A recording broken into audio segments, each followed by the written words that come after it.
What's going on, guys? Welcome back to my audio review of AEW Collision for December 2nd, 2023. I am Graham G.S. Matthews. Hope you guys are doing well and having a great weekend so far. We did not do an audio review of the show last week, and I think we did one the week before that. Maybe not the week before that. It's just been an on and off thing for a while now. The show really hasn't been worth reviewing for quite a bit now. Pretty much since, and it's not really much of a coincidence, since CM Punk left the show back in September. Kind of felt like the show lost a bit of its identity at that point in coherent storytelling, and there's a lot of great matches on Collision. I was at Collision about a little over a month ago in late October for that great instant classic MJF Kenny Omega match for the World Championship. And now we have the Continental Classic. But as I've said before, it kind of feels like Collision is just an extended Rampage in terms of really not feeling overly important as of late.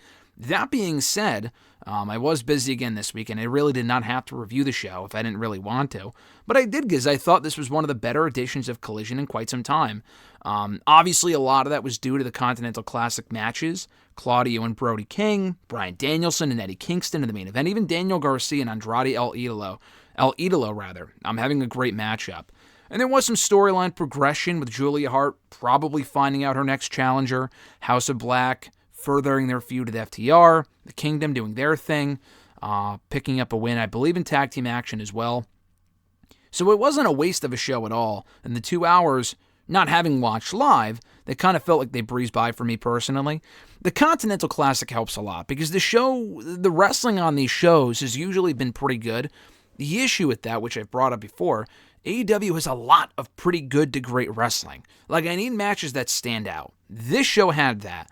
Specifically with the main event, but overall, I thought all 3 Continental Classic matches this week on Collision were quite good.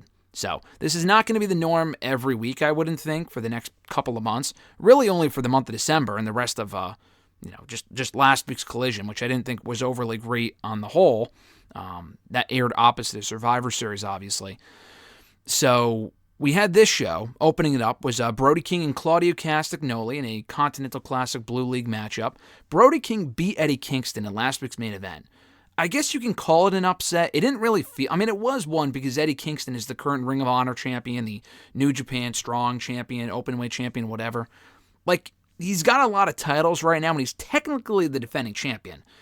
Despite what he said during that Full Gear backstage interview, he is not putting his championships on the line in all of his matches. That just wouldn't make sense. He would have already lost both belts by now. I'm not even really sure why he said that. It maybe they either changed plans or he just got confused. He did lose last week. He lost again on this show. But Brody King, the bigger takeaway for me was that Brody King won. And he's just at this current point a random tag team guy. He just vied for the AEW World Tag Team titles in that grueling ladder match at Full Gear and fell short. Brody King is not winning the Blue League, let alone the entire Continental Classic. So the fact that he went in there both last week and this week and won both of his matches is really impressive. So he's already out of the gate with, I think, 6 points, which is great. And he's probably the current leader for his league, I think. I think Andrade, did he win last week? I don't remember. Did they do Andrade? Who did Andrade face last week? Claudio? No. Garcia? Who did, was it Eddie Kingston? I honestly don't remember. I don't remember who he faced. But Brody King already has got 6 matches for the Blue League. That's pretty good. And I thought he and Claudio had a hell of a hard-hitting affair. Really good opening match here. Brody King going over clean. Again, pleasant surprise. Claudio's not the Ring of Honor champion anymore, so he could take more losses. Hopefully not as many losses as he was eating in WWE before he left. Claudio went on like an 8-month losing streak before finally leaving WWE in early 2022. Prior to that point, I don't think the guy had won a match on TV in like 9-10 months or whatever. This was great stuff, though, I thought. I don't really have a lot of optimism for a sustained singles push for Brody King coming out of this tournament. Honestly, for as great as Brody King is, and not to slight him, Malachi Black is the one I think should be in this spot. Maybe they don't want him to lose to certain people or to lose more than he has to, but it's hard to lose if you never fucking wrestle. Malachi Black has a lot of tag team matches. The guy has not had a singles match since June of 2022. That's literally a year and a half ago. That is ridiculous. So I would have put, who cares if he loses to friggin' Andrade El Idolo? Who gives a shit? Plus, that would have given us an excuse to get another Malachi Black Andrade match, which we haven't seen since the WWE days over 5 years ago. But anyway, I thought Brody King and Claudio was a great way to kick off the show. The one random women's match on the show was Abadon versus Kiera Hogan. So Tony Khan, per usual, announcing this on social media mere hours ahead of the episode. Fine match, Abadon winning in a matter of minutes. I don't give a fuck about Abadon personally. I don't think she's really that great. But she has her appeal. She has her audience, so it is what it is. And I will say this, she had a pretty good match, which I talked about here on the show about a month ago, with Hikaru Shida at the Collision taping in Hartford over Halloween weekend. And it feels like a recurring pattern where she'll pop up around Halloween weekend, do something, be built up for a big match, lose, and then disappear again. I thought that would be the case again because she had that pretty enjoyable match with Shida on that Halloween weekend edition of Collision over a month ago. And we didn't see her back on TV after that. She disappeared again. But Tony Khan dusted her off, brought her back to Collision here. She picked up a win, and the lights went out. The lights went out a lot on this show. But the lights go out, they come back on. Julia Hart's standing in the ring. So it looks like we're getting Abadon and Julia Hart next for the AEW TBS Championship. I don't know how that matchup's going to go. As far as the dynamic, Julia Hart's a heel. Abadon, I think, is a heel. I'm not exactly sure. I thought she was. That match might be awful. It might be great. I don't know. I guess we'll find out. Andrade El Idolo taking on Daniel Garcia in a Blue League Continental Classic match was also quite great. Garcia, for as much as I've ragged on him in the past, is he really a breakout star? You know, we talked about that before on the show and whatever. Not here, but on WrestleRant Radio. I think, to me, he really proved his worth as someone they can be building their company around last year, when he was getting those great reactions in the feud and matches that he was having with Bryan Danielson on AEW TV. They obviously went away from that for a while when he rejoined the Jericho Appreciation Society, which was just complete garbage. And now he's not on his own quite yet, but he's doing more to kind of embrace the audience and showcase his skills more, finally back in consistent singles matches. And we got to see what he was made of here in a great match with Andrade. Either guy could have won and it really wouldn't have mattered. With Andrade, when was the last? Did he beat? I think he lost to Bryan Danielson a couple of weeks ago on Collision, if I'm not mistaken. I think it was about a month or so ago. He doesn't lose very often. He's going to have to lose in this tournament. I think he's currently 2-0 in the Continental Classic. I could be wrong. I'm trying to think who he faced last week. Was it Brody? It wasn't Brody. It might have been Claudio. He didn't face Garcia. It wasn't Eddie. And it wasn't Danielson. He's facing Danielson next week. And actually, you know what? Andrade wasn't even in a Continental Classic match last week. That's what it was. We got Claudio and Garcia and Brody and Eddie. So this was Andrade's first match in the Classic, and he won. So he's got 3 points on the board. With Garcia, I hope they kind of figure out what they do with him coming out of this tournament. He's not winning the tournament. He's already 0-2. But he can come out of it looking great following these great performances. So I'm kind of excited to see where he goes from here. And hopefully he can kind of finally cement that split, cement his separation from Matt Menard and Angelo Parker and that dumb, old, done-to-death JAS bullshit. We had the Kingdom in action, Mike Bennett and Matt Taven, taking on and beating the duo of the Iron Savages, Bronson and Boulder. Pretty basic bout here. The Kingdom lately have been racking up a lot of wins on AEW television, which is great if the idea is to build them up for a Ring of Honor tag team title opportunity. Now, that seemed to be the case. The question is, does it happen at Final Battle, or does it happen at World's End? Tony Khan clearly does not give a shit about Ring of Honor right now, or Final Battle, or whatever. I think we're 2 weeks away from the pay-per-view. Is it 2 weeks? A week? I don't remember. And only 2, maybe 3 matches are announced. I think after this show, where Keith Lee versus Shane Taylor was announced, we're up to 3, and I'm looking forward to that match.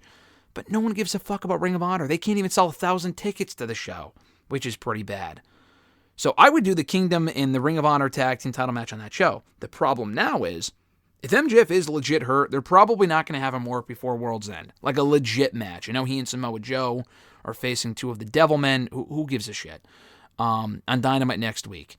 They might have him pull double duty in storyline at World's End. They might not even do it. Because if MJF is legit hurt, which isn't confirmed, that was the belief, he's probably just going to have to give up the pointless Ring of Honor tag team titles. Maybe just give them to the Kingdom or do an angle or something instead of a formal match. I'm not sure. But they won here, probably getting them closer to said title opportunity. House of Black also in tag team action, knocking off Matt Sydal and Christopher Daniels. Pretty good match here. Not a lot to it. I like Daniels. I like Sydal. They work well as a team, but the outcome was never in doubt. House of Black racking up another win for the second straight week. The problem is that, again, Malachi Black should be on his own. And they were teasing Malachi against Bryan Danielson about a month ago before Danielson got hurt with his orbital bone or whatever.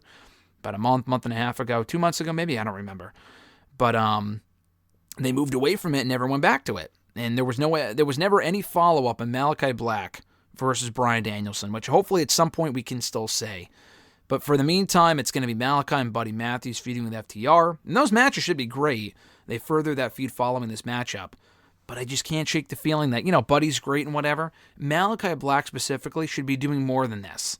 I mean, the FTR feud is a great use of him for the time being, but the guy's done nothing but 6-man and 2-on-2 tag team feuds for the better part of the past 2 years now. It's time to move on in a different direction with him. El Hijo del Vikingo, the AAA Mega Champion in non-title action against Kip Sabian, who called Vikingo the most overrated man in the AEW roster, which obviously isn't accurate anyway, but even if he was on the roster, but I don't think he is on the roster officially. Maybe he considered him to be on the roster because he's always in AEW doing stuff on Rampage and Collision and Dynamite and whatever as Vikingo. I'm not sure. The last I checked, he's not officially on the AEW roster. I mean, he's the current friggin' AAA champion, so I'm not really sure why he would be. This was a fun match, though. Kip Sabian, he's a really good worker. The problem is that his booking has been so abysmal, if even existent. Like, the guy has barely been on the show the past 4 years. He was off for a year with the fucking injury, and then he came back with the dumb box on his head. That amounted to absolutely nothing. The guy's a really good worker. I mean, he had one of the first matches, I think, in AEW history, Double or Nothing in the pre-show against Sammy Guevara, a really good showing from both men. And I thought Kip Sabian, honestly, of the two, would be the bigger breakout star, not Sammy Guevara. Again, Kip Sabian, very skilled. The problem is he's been beaten and broken down so many times, it's hard to care. So, like, when I saw that quote that he said in an interview he did recently talking about All In, he was like, I want a match in the All In card next year. I said, okay, good luck with that, buddy. Unless it's a battle royal, there is no way in hell they're putting Kip Sabian on an All In card, assuming he's even still with the company at that point. So, again, I like the guy. I thought he had a really good showing here, but it's impossible to care about Kip Sabian for me because he's been doing nothing but stepping stone jobs for the better part of the past 4 years. I don't know why Vikingo had to get a singles win here. Again, it was a fun match. I question why it happened, though. I know Vikingo, Commander, and who was their partner? Penta El Zero on Dynamite, or rather on Rampage, picked up a win. But on Dynamite last Wednesday, this past week, they teased having a match with Top Flight and Action Andrade. So they're obviously building towards that matchup, but this wasn't a 6-man. This was just a regular single showing for Vikingo. Maybe he's headed for a singles match on Collision. I'm not really sure. I don't really know why this had to happen. It was a fun match, though. And then we get to the main event, easily the best part of the entire show.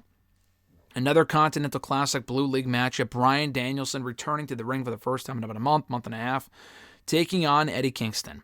Now, I was there for the first match they had on a Rampage taping back in October of 2021 in Boston.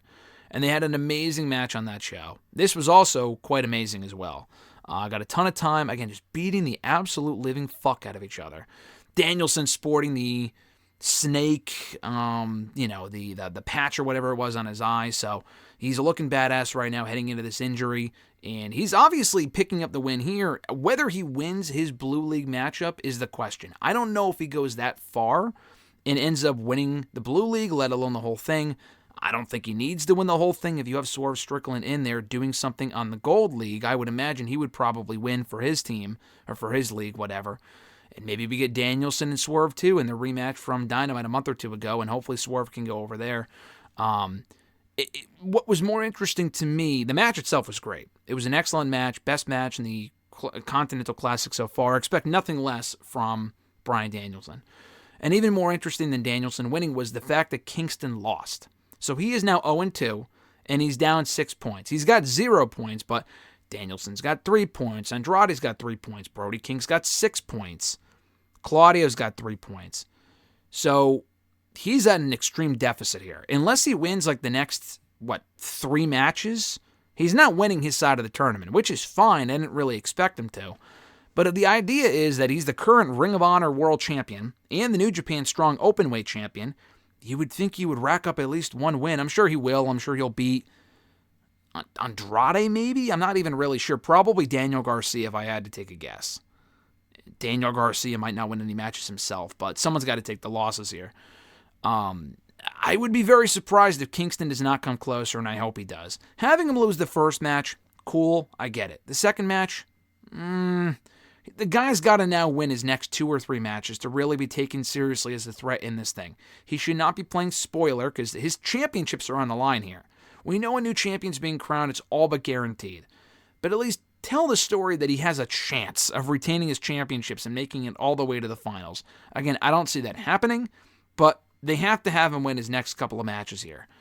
Losing to Bryan Danielson makes sense. Losing to Brody King, kind of surprising, but whatever. He's got to beat Garcia. He's got to beat Claudio again. There's no reason to have Claudio get his win back from the Ring of Honor show, or not Ring of Honor show, but the Grand Slam show edition of Dynamite from back in September when he beat him for the belt to begin with.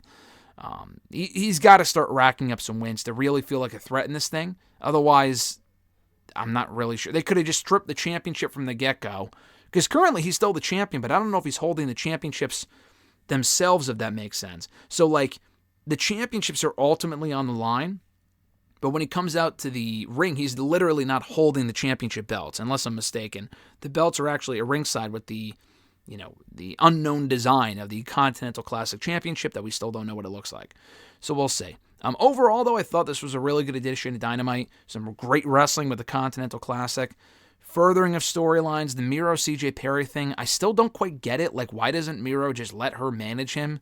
It's fucking weird. It's got Andrade mixed in there now. It kind of feels, it's not exactly Miro or Rusev and Bobby Lashley from 2019. It's not remotely as bad, but it's just kind of confusing.